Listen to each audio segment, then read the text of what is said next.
je viens ce matin rendre grâce à Dieu pour ses bienfaits dans ma vie et particulièrement pour le programme Atmosphère prophétique.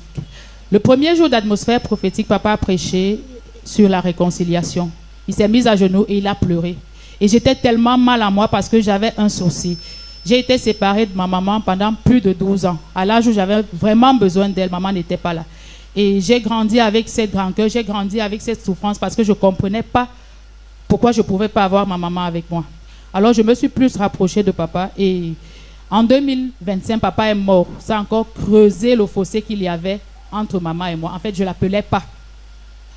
Alors, elle nous a appelés avant la fin du mois de décembre. Elle a demandé à nous voir. Bon, moi, je lui ai dit que je ne viens pas. Parce que je ne savais pas ce que j'allais lui dire. En fait, j'ai dit je ne viens pas. Le 31 décembre, pendant qu'on était ici, c'est monté comme ça dans mon cœur qu'il faut que j'aille la voir. Je ne sais pas pourquoi j'y vais.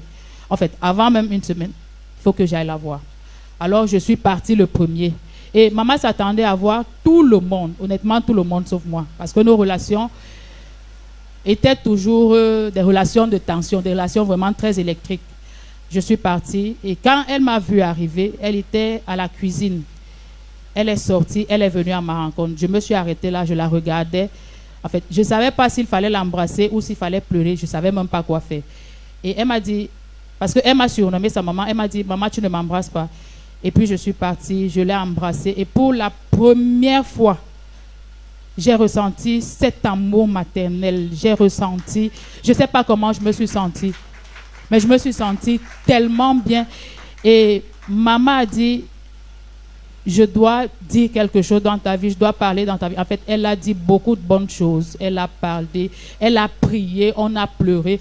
On a même dormi ensemble parce qu'en fait, je dormais toujours avec papa. Donc, cette nuit-là, on a dit, on va faire ce que ton père et toi, vous faisiez toujours. Donc, on a dormi sur le même lit et puis on a causé jusqu'au matin. Je rends grâce à Dieu pour cela parce que je sens ce poids m'avoir quitté. Merci. Bien-aimés, joignez tes mains, célèbre le nom du Seigneur Jésus-Christ. Notre Dieu n'est pas un Dieu de division. Il est le Dieu de réconciliation. Comme il a réconcilié notre sœur avec sa mère, quelle que soit la division qui régnait dans ta famille, le Seigneur étend sa main puissante et la paix et l'unité redeviennent à la normale. Au nom puissant de Jésus, joigne tes mains, célèbre le nom du Seigneur.